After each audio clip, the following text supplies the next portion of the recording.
करू सुरू. मॅम काय सांगाल एकीकडे म्हणजे सरकार महिलांचे एवढं संरक्षण देतं, विधेयक पास करतं. तुम्हाला हे केसमध्ये असं वाटतं का की न्यायालयाला थोडा अजून त्याच्या काही केसमध्ये इम्प्लिमेंट करायला पाहिजे की असा कोणीतरी म्हणजे न्यायाच्या कायद्याचा दुरुपयोग करू नये? आपलं म्हणणं अगदी बरोबर आहे. न्यायाचा दुरुपयोग झालाच नाही पाहिजे, कारण की या कारणाने ज्या खरंच पीडित महिला असतात, काही लहान मुली असतात, त्यांना न्याय मिळणं कठीण होऊन जातं ज्या वेळेला अशा घटना घडतात. जिथे आता आपल्यासमोर सुरेंद्र भारद्वाजांचं एक उदाहरण होतं की ते जेन्युइन पर्सन होते, त्यांनी अशी काही प्रकारची घटना केली नव्हती, तरीही त्यांना जेलमध्ये राहावं लागलं. त्या दरम्यान त्यांच्या कुटुंबाला ती जी मानसिक हानी सहन करावी लागली, हा एक वेगळा भाग होता. प्लस कोर्टामध्ये येणं, प्रत्येक वेळेला कोर्टासमोर फेस करणं साक्षी पुराव्याच्या वेळेला. आणि दुसरं म्हणजे आता ह्याच्यामध्ये जसं आपण म्हणालात की विधेयक पास करणं किंवा इम्प्लिमेंटेशन होणं खरंच गरजेचं आहे. त्याच्यामध्ये माझं म्हणणं आहे की सरकारने या गोष्टीची योग्य ती पडताळणी केली पाहिजे की ही आलेली महिला ही खरंच पीडित आहे का. ती ज्या शेजाऱ्यांचं, जसं ॲट्रॉसिटीमध्ये पब्लिक ऑफेन्स असतो हा, पण की ह्याला बॉडी ऑफेन्स नसतो, मार लागलेला नसतो, फक्त शब्दांचा असतो. त्याप्रमाणेच ह्याही गोष्टी खरंच घडल्या, कारण की ह्या 4 भिंतीच्या आत असतात. त्या रोडवर काही इतर आय विटनेस नसतात देऊ शकत. ते आजूबाजूच्यांकडनं व्हेरीफाय करणं खरं गरजेचं आहे. त्यानुसार, आणखी हा शेवटी एक पर्सनल इश्यू आहे. रेप, छेडछाड महिलांविषयीची ह्या गोष्टी खूप प्रायव्हेटली जातात. त्याच्यामुळे त्याची पडताळणी होणं गरजेची. खरंच ही घटना घडली आहे, घडली असेल तर ज्यांच्यासमोर त्या 4 इंडिपेंडेंट व्यक्तींचे स्टेटमेंट नोंदवले गेले पाहिजे. हां, हे आम्ही ऐकलं, आम्ही आवाज ऐकला की पाहिलं, हे असं होतं की हा माणूस त्याच हॅबिच्युअली आहे, त्याच प्रकारचाच आहे, असे बरेच गुन्हे करतो, म्हणून हे केलं असेल. अशी पडताळणी करणं खरंच गरजेचं आहे. जसे प्रायव्हेट कंप्लेंटमध्ये प्रत्येक कोर्ट ऑर्डर देतं पोलीस स्टेशनला 202 खाली, की जी घटनेविषयी कोर्टासमोर अर्ज आलेला आहे की मला मारहाण झाली, की त्याच्यासाठी ते पोलिसांना ऑर्डर करतात की आरोपी आणि कंप्लेनंट ह्यांच्या आजूबाजूचे 2-2 विटनेस तपासा की ही घटना खरंच घडली, कारण दोन्हीकडचे तपासा की त्याचं तथ्यता बघा की हे तथ्य आहे का, हे फॅक्ट्स घडले आहेत का. त्यानुसार परत कोर्ट आम्हाला आर्ग्युमेंट करायला लावतो आणि मग FIR दर्ज होतो. तसं काही महिलांच्या गुन्ह्यांमध्ये सुद्धा ह्या गोष्टी घडणं गरजेचं आहे. त्यामुळे प्रमाण खरंच कमी होऊ शकतं.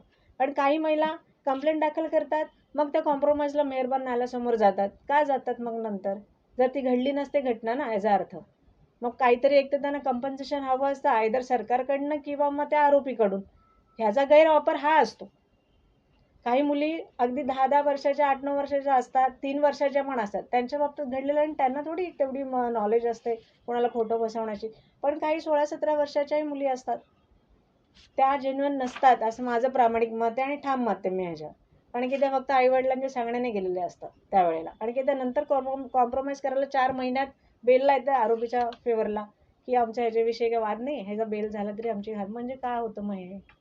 खरंच जर एखाद्या मुलीला असा त्रास झाला तर कोणाचे आईवडील ही कॉम्प्रोमाइज करायला लावणार नाहीत. खरंच घडलेली असेल घटना तर. 354 सराईच अशा घटना घडतात. आता माझ्याकडे या दोन्ही मॅटर्स होत्या, पण आमच्या मोठ्या मॅडमने 376चं प्रकरण जाधव मॅडमने बऱ्यापैकी हाताळलं होतं माझ्यापेक्षा. 138 मी पूर्णतः बघितलेलं.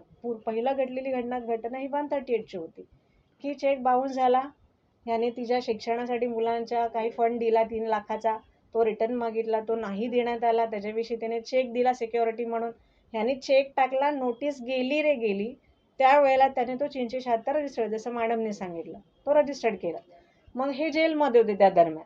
मग माझ्या 138च्या केसला डिले लागला, मुदतीमध्ये गुन्हा दाखल करता आला नाही, म्हणून मला डिले ॲप्लिकेशनवर पहिले आर्ग्युमेंट करावं लागलं, डिले कंडोन करून घ्यावा लागला. त्यानंतर मग आमची केस ही पूर्वीसारखी चालू झाली. तिथेही ह्यांना स्वतःला तपासलं गेलं, तिलाही स्वतःला तपासलं गेलं, आणि त्यानुसार कोर्टाच्या लक्षात आलं की, आणि आम्ही हे निदर्शन आणून दिलं की मी जेव्हा 138ची केस दाखल करायला आलो, हे बघून तिने जे घडलं नव्हतं त्याविषयी 376चा FIR हिने दर्ज केला. कारण की त्याच्या तारखांमध्ये खूप तफावत होती त्यावेळेला, की घटना लक्षात होती क्रमवार. जशी ती 138ची नोटीस गेली तसं 376चा FIR गेला. मग हे पोलिसांनाही सांगण्याचा ह्यांनी प्रयत्न केला, ह्यांनी पत्र पण दिलेली होती की ती बाई माझी फसवणूक करते, मला फसवू शकते. पण पोलिसांनी ते पत्र आलं नव्हतं हे डायरेक्टली कोर्टाला सांगून दिलं, आम्ही बघितलंच नाही. असा प्रश्न आमच्या मॅडमने आयोना विचारला होता तपासी अधिकाऱ्यांना, पण त्यांनी सांगितलं आम्ही काय बघितलंच नाही. पण यांचं प्रत्येक पेपरला रिसिव्ह होतं पोलीस स्टेशनचं. म्हणजे हे तिथून ॲम्पल चान्स होता पोलीस स्टेशनला त्या घटनेची वैधता तपासण्याकरिता, पण ते त्यांनी तपासलं नाही. एक खोटा गुन्हा चालू ठेवला. आता हा गुन्हा 2023चा आहे. 23 ते आता 26मध्ये सुटला. म्हणजे 3 ते 4 वर्ष ट्रायलला फेस भारद्वाजांना करावं लागलं, पोलिसांना नाही करावं लागलं, किंवा त्या मुलीला नाही करावं लागलं जी विक्टीम होती. पण ह्यांची मानसिक हानी झाली. आता त्या मुलीच्या प्रमाणेच ह्यांच्या घरामध्ये पण मुली आहेत. रेपचा ऑफेन्स वडिलांवर दाखल होतं, ह्याचं केवढं मोठं गांभीर्य त्या मुलींना कळत होतं. मुली आणि बापामधलं रिलेशन स्पॉईल झालं, कारण की ट्रस्टच करत नव्हत्या मुली त्यांच्या. आता हे ॲक्विट झालं वगैरे, हे जे होतं ते आज ना उद्या सत्य शेवटी येतच बाहेर. ते फार काही लपत नाही जर ते खरं आहे तर. आज जर ते खोटं असतं तर आज कदाचित त्यांना शिक्षा लागली असती.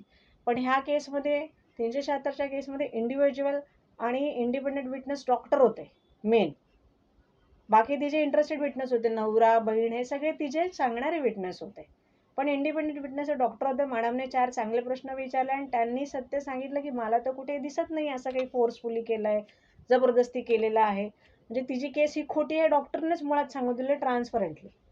म्हणजे हे मेहरबान नाल्याच्याही लक्षात आलं त्यावेळेला.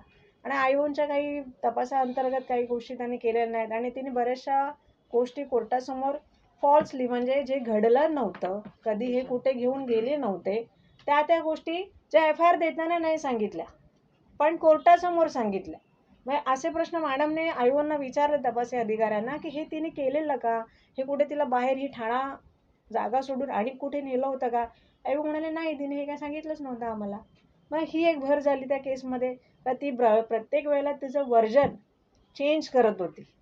आता जो खोटं बोलतो त्याला डेफिनेटली हे लक्षात राहत नसतं मी आज काय बोललोय तर उद्या मला काय खोटं बोलायचं आहे. ते चेंज होतच राहणार, कारण की ती घटनाच खरी नव्हती मुळात. खरी असती तर तिला तिचं वर्जन जे डे 1ला होतं ते शेवटपर्यंत राहिलं असतं. जर ती FIR मध्ये पण सगळ्या गोष्टी सांगू शकली असती. आणि मुळात हे जिथे राहतात ती लोकवस्ती आहे, तिथे लोक आजूबाजूला राहतात. ह्यांच्या मिसेस शाळेत जाणाऱ्या, त्या का पूर्ण दिवस शाळेत जाणाऱ्या, तिचे हस्बंड सुद्धा कामाला जाणारे होते, मुलगा घरामध्ये होता, ह्यांच्या मुली घरात असताना ह्या घटना कशा घडतील रेपच्या, ते पण एकाच घरात राहून. हे खालीवर राहत होते, ती वर आणि हे खाली, आणि लोकॅलिटी आजूबाजूला. कोणीतरी काहीतरी बघितलं असतं असं काय झालंय ते. महिला आहेत, तुम्ही पण महिला आहेत आणि ॲडव्होकेट पण आहेत. बरोबर. तुम्ही लोकांना काय सांगणार, काय अपील करणार की कसा ते असा प्रकरणमध्ये ते बाहेर पडू शकतात आणि स्वतःला ते मतलब डिफेंड करू शकतात. आता ह्याच्यामध्ये ना मी लोकांना सांगण्यापेक्षा माझं पोलिसांना आव्हान आहे. शेवटी काय, माणूस करत नाही, पण एखादी मुलगी आली आहे की एखादी महिला आली आहे, त्यांनी त्या, जसं मी आधी सांगितलं की त्या गुन्ह्याची शहानिशा पहिली केली पाहिजे, तो FIR दर्ज करण्यापूर्वी. एकदा FIR दर्ज झाला का मग त्याच्यात काही बदल करता येत नाही. आता मी म्हणणार, मी छाती टोकपणे सांगणार मी काहीच नाही केलं, मी हात पण नाही लावलाय, पण माझ्या बोलण्याला ॲज अ कॉमन पब्लिक कोण बिलीव्ह करणार, कोण विश्वास ठेवणार त्या गोष्टीला. यासाठी हे सगळं करण्याचे साधन पोलिसांच्या हातात आहेत. त्यांना सगळ्या गोष्टी अवेलेबल आहेत. त्यांनी गेलं, त्यांच्या अधिकारांचा वापर केला तर त्यांना या गोष्टी त्या वेळेला क्लिअर होऊन जातील. त्या गुन्ह्यांचं प्रमाण कमी होईल त्याच्याने. या महिलांसंदर्भाच्या गुन्ह्यांचं खरंच प्रमाण कमी होईल. अगदी मर्डरच्या ट्रायलपेक्षा हे गुन्हे जास्त वाढलेले आहेत.